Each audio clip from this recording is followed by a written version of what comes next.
Thank you figure नहीं करो sir नहीं ठीक है ना, करें शुरू जी सर। सबसे पहले तो मैं सभी मीडिया के बंधुओं का आभारी हूँ कि आज की इस प्रेस कॉन्फ्रेंस, टीम जम्मू की प्रेस कॉन्फ्रेंस में आप सभी आए। जैसे कि आप सब जानते हैं कि इस वक्त जम्मू कश्मीर यूटी में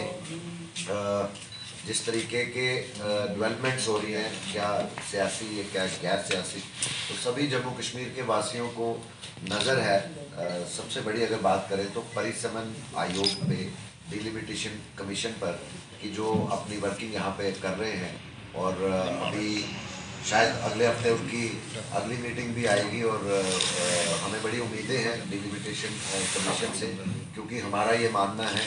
कि पिछले 70-75 सालों में जो भेदभाव जम्मू खित्ते के लोगों ने झेला है, जो इनजस्टिस जम्मू खित्ते के साथ हुआ है, ये परिसमन आयोग जो अपनी फाइंडिंग्स देगा उसमें जो है कम से कम जो ये पॉलिटिकल इनजस्टिस जो हुआ है पिछले 70-75 सालों में, वो कहीं ना कहीं उसका खात्मा होगा। और इसी उम्मीद के साथ ही हमारा ये मानना है कि चाहे जितने भी पैरामीटर्स डिलिमिटेशन कमीशन ने सेट किए हुए हैं, सभी पैरामीटर्स को देखते हुए जो हमारे वॉलंटियर्स ने भी स्टडी किया है, जम्मू रीजन जो है वो डिज़र्व करता है कश्मीर घाटी से ज़्यादा सीटें। और इसमें कहने में कोई दो राय नहीं होगी कि ये जम्मू जो हम आज बात कर रहे हैं डिज़र्व करता है सबसे ज़्यादा असेंबली हल्का में सीटें और पार्लियामेंट्री हल्का में। वो इसलिए हम कह रहे हैं कि हमें पिछले 75 साल से ही हम ये कह रहे हैं, हमारे बुजुर्ग कहते आ रहे हैं कि जम्मू डिज़र्व करता था ज़्यादा सीटें असेंबली में, लेकिन उस समय की जो हुकूमत थी उन्होंने हमसे ये हमारा जो अधिकार है उससे वंचित रखा। और आपने देखा कि पिछले दिनों जब माननीय गृह मंत्री जी अमित शाह भी यहाँ पर आए, अपने ऑफिशियल दौरे पे आए, उन्होंने भी ये बात कही कि अब जम्मू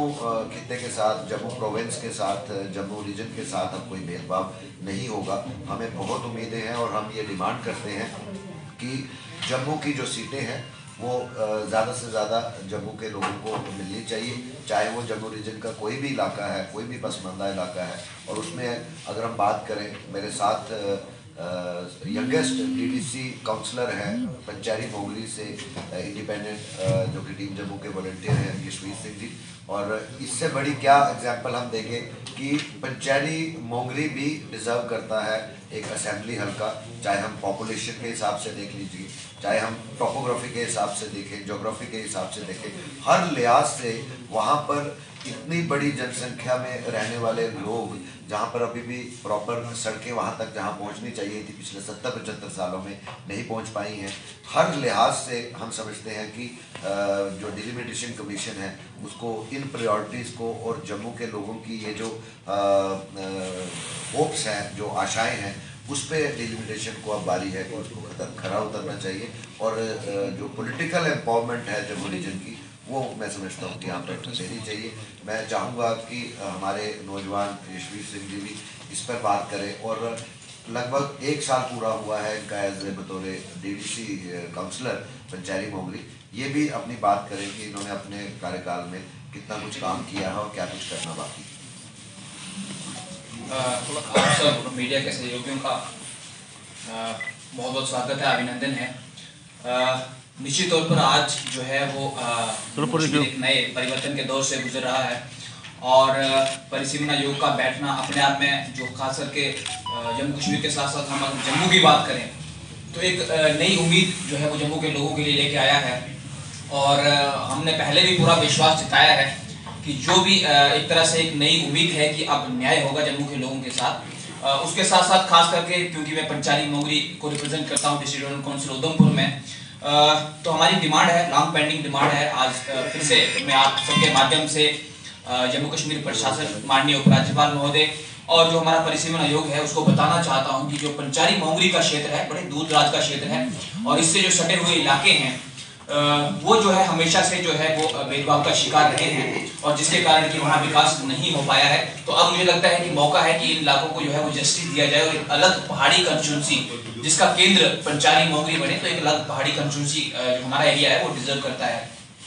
उसके साथ साथ जम्मू कश्मीर सरकार ने बहुत अच्छी पहलें की हैं, जैसे पर्यटन के क्षेत्र में जो है वो टूरिस्ट विलेज का उद्घाटन, उसकी शुरुआत करना एक अच्छी पहल थी और काफ़ी प्रशंसनीय भी है। लेकिन एक बड़ी चीज़ ये है कि हम जिस तरीके से उसको ले जा सकते थे, मुझे लगता है कि हम उसको आगे नहीं ले जा पाए हैं। तो मेरा निवेदन रहेगा माननीय उपराज्यपाल महोदय से कि ये उन्हीं का विजन था, उन्हीं का आइडिया था कि जो है वो टूरिज्म को गांव तक ले जाएं और ग्रामीण क्षेत्रों में जो है वो रोजगार पैदा किया जाए, और पहल भी बेहतरीन थी। लेकिन अब कोशिश की जानी चाहिए कि जो है उसको किस तरीके से हम जो है वो आगे लेके जाएं, ताकि जिस ऑब्जेक्टिव के साथ हमने टूरिस्ट विलेज की शुरुआत की थी तो उसको हम पूरा कर सकें। तो मैं जम्मू कश्मीर सरकार से मेरी ये डिमांड रहेगी, मेरा निवेदन रहेगा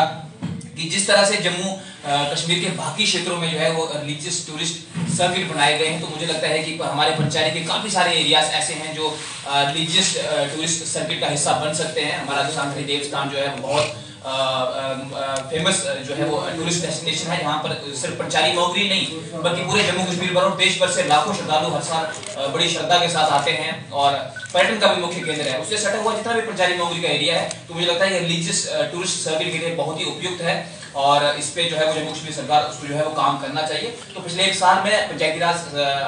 जो है वो संस्था का मेंबर होने के नाते लोगों की उम्मीदों पर खड़ा उतरने की कोशिश की है, और खास करके जो बेसिक चीजें हैं, रोड कनेक्टिविटी है, बिजली है, पानी है, जो है कम्युनिकेशन है, बैंकिंग है, तो इस क्षेत्रों में हमने सुधार करने की कोशिश की है। यहाँ सबसे बड़ी एक इंपॉर्टेंट चीज ये है कि इसमें कोई दो राय नहीं कि सरकार भारी निवेश करती है, लेकिन एक बड़ी इंपॉर्टेंट चीज ये है कि जो क्वालिटी और क्वांटिटी है उसको मेंटेन करना एक बहुत बड़ा चैलेंज है। तो उस क्षेत्र में हमने कोशिश की है कि जो चीज बने, सिर्फ पैसा लाना नहीं है, देश का पैसा, जनता का पैसा, तो जो 1-1 रुपया जो आ रहा है, तो कोशिश की है कि उसके जो स्टैंडर्ड है उसको मेंटेन किया जाए। यहाँ हम थोड़े बहुत ट्राई अभी अब कर रहे हैं, जिन चीजों को हमें, जिन टारगेट्स को हमने अचीव करना है, अगले 5-6 महीने में हम उन टारगेट्स को भी अचीव कर लेंगे। तो मेरे जम्मू कश्मीर सरकार से यही डिमांड रहेगी, एलजी प्रशासन से, माननीय जो एलजी साहब हैं बहुत दौड़ते हैं, बहुत मेहनत करते हैं, और उन्हीं की मेहनत का नतीजा है कि जम्मू कश्मीर इतनी तेजी से यहाँ परिवर्तन हो रहे हैं। बट अब उम्मीद करते हैं हम कि जो है वो अब जस्टिस होगा, और जो जम्मू के लोग, पूरे जम्मू कश्मीर के लोग, और खास करके मैं पंचायती नौकरी की बात करूंगा, तो मुझे पूरी उम्मीद है कि जम्मू कश्मीर का जो प्रशासन है, वो चाहे शिक्षा का क्षेत्र हो, चाहे वो कोई भी क्षेत्र हो, उसमें जो है हमें जो है वो सरकार का जो है समर्थन मिलेगा।